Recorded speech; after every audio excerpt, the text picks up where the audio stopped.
अब मैं प्रोफेसर स्वराज सिंह बैचैन जी को सादर आमंत्रित करती हूँ, जो हिंदी के चर्चित दलित लेखक हैं, आजकल दिल्ली विश्वविद्यालय के हिंदी विभाग में प्रोफेसर और अध्यक्ष हैं। आयोजकों का आभार और समय सीमा को देखते हुए लगता नहीं कि कोई बात पूरी होगी, फिर मैं कोशिश करता हूं कि संक्षेप में अपनी बात कहूं। पहली बात तो ये कि इतिहास काल्पनिक नहीं होता और साहित्य जो है बिना कल्पना के नहीं चलता। अब इन दोनों का रिश्ता और इन दोनों के माध्यम से जो सच्चाई हमारे सामने आती है उस पर हम गौर करें। और तो इतिहास की जब हम बात कर रहे हैं, सृजनात्मक इतिहास की बात कर रहे हैं, तो सृजन तो निश्चित तौर पर कल्पना के साथ ही शुरू होता है। प्रेमचंद ने लिखा है कि इतिहास में तारीखों के अलावा सब झूठ होता है और साहित्य में तारीखें छोड़कर सब सच होता है। अब हम जब इस सच की बात करें, जैसा कि प्रोफेसर पटेल जी ने कहा कि साहित्य के माध्यम से भी इतिहास आ रहा है, अतीत आ रहा है। निश्चित तौर पर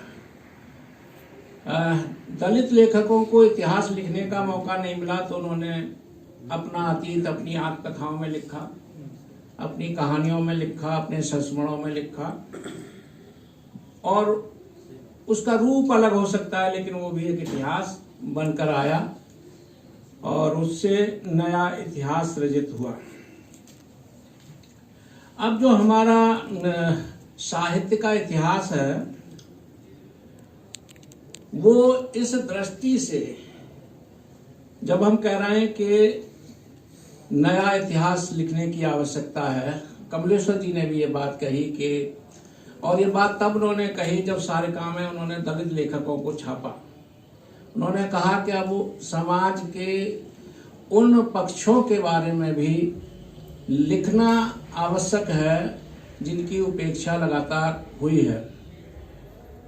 मुझे यह भी लगता है कि हाशिए के लोग हों, दलित लोग हों, आदिवासी लोग हों, उनके बारे में जो हमारे मुख्यधारा के लेखक रहे हैं, इतिहासकार रहे हैं, वो नहीं लिख पाएंगे।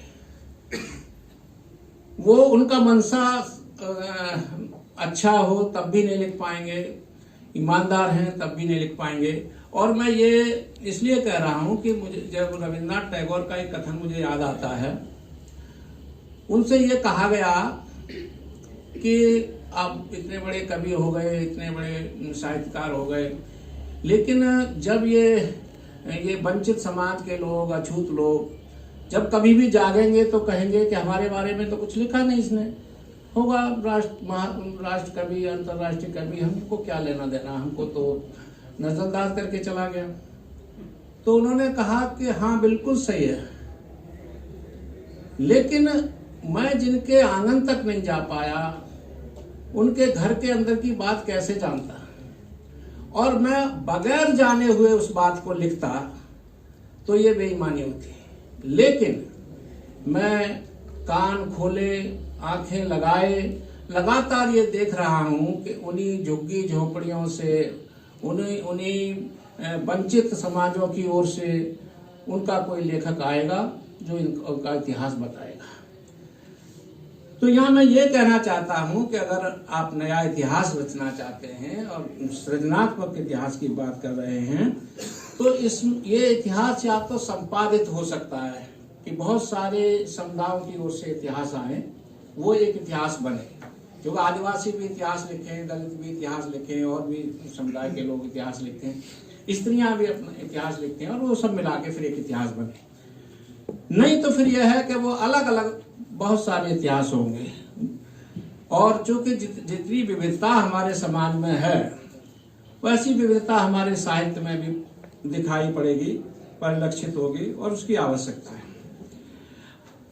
हम हिंदी साहित्य के विद्यार्थी हैं तो हम ये पाते हैं कि जो इतिहास हमारे सामने आते हैं या तो राजा रानियों की कहानियां हैं या फिर जो शिष्ट समाज कहा जाता है वहां से नायक आते हैं। यानी ये तय पहले ही कर लिया जाता है कि जो नायक होगा धीरोदात्त होगा, उच्च कुलीन होगा।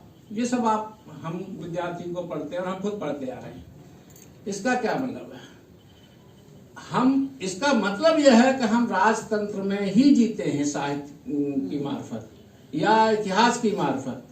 हम सामाजिक लोकतंत्र की जो बात है, जो नया, चूंकि नए इतिहास के साथ साथ नया समाज का निर्माण भी आवश्यक है, तो जो हमारी आजादी के बाद जो कल्पना थी हमारे शहीदों की, देशभक्तों की, और जो एक मुक्त भारत बनाना चाहते थे, न केवल राजनीतिक रूप से, सांस्कृतिक रूप से, सामाजिक रूप से, तो वो कैसे बन सकता है जब तक कि ये जो जाति आधारित नायकत्व की कहानी समाप्त नहीं होगी। नायक कहीं से भी आ सकता है, देशभक्त कहीं से भी आ सकता है, कुर्बानी का जज्बा किसी में भी हो सकता है, बहादुरी कहीं से भी हो सकती है। लेकिन जब ये मान के चलते हैं हम कि नहीं, वो जो नायक है वो वही पैदा होगा जो राजा का बेटा है, सामंत का बेटा है, या जो ब्राह्मण का बेटा है, ठाकुर का बेटा है, चूंकि फिर आपकी जाने अनजाने वो वर्ण धर्म कायम हो जाता है कि भाई लड़ने का काम तो क्षत्रिय का ही है, इसलिए तो उसी की बहादुरी की कहानी लिखी जा सकती है। पढ़ने का काम ब्राह्मण का ही है, इसलिए ज्ञान की बात उसी की लिखा है। इससे थोड़ा मुक्त होकर जब हम सबको स्वतंत्रता, समता, बंधुता की बात करते हैं तो सब तरफ से ज्ञान आए, और उस ज्ञान को जो है, चाहे वो साहित्य की तरफ से आए, चाहे वो इतिहास की तरफ से आए, सोशियोलॉजी की तरफ से आए, कि बहुत सारे हमारे जो ज्ञान के क्षेत्र हैं, और उन सब को एक डेमोक्रेटिक, एक सामाजिक लोकतंत्र की दृष्टि से देखकर हम अगर नया सृजन का इतिहास सृजित करें तो मैं समझता हूं कि हम एक सभ्य और एक जो संविधान संगत अपेक्षित समाज है, जिसकी अपेक्षा रही है कि ऐसा बनेगा, बनाना चाहिए, हमारा सिविलाइजेशन इतना उन्नत होगा, तो मैं समझता हूं कि इस दिशा में काम करना चाहिए। मैं बाकी बातें छोड़ रहा हूं चूंकि रश्मि जी का भी इशारा है। और हाँ, एक छोटी सी बात मैं कह देता हूं। हमारे आचार्यों ने इतिहास लिखा, शुक्ल जी ने। शुक्ल जी बड़े विद्वान से, हम सब लोग उनका इतिहास मानते हैं, लेकिन कबीर को और रैदास को हाशिए पर डालकर चले गए। रैदास वो व्यक्ति हैं जो कार्ल मार्क्स से 500 साल पहले कहते हैं कि ऐसा चाहूं राज में जहां मिले सबन को अन्न, छोट बड़े सब संबसें, रैदास रहे प्रसन्न। अब ये जो समता की बात है और सबको प्रसन्न देखने की बात है, वो कार्ल मार्क्स से पहले रैदास कहते हैं। अब इस अध्ययन को गैलम्बेट आके करती है अमेरिका से हमारे देश में। वो हमको बताती है कि बेगमपुरा की अवधारणा क्या है, और हम हमारे देश में चूंकि रैदास अछूत है, चूंकि रैदास ऐसी जाति में पैदा हुआ है जो बहिष्कृत है, तो हम उसके ज्ञान को कोई महत्व नहीं देना चाहते।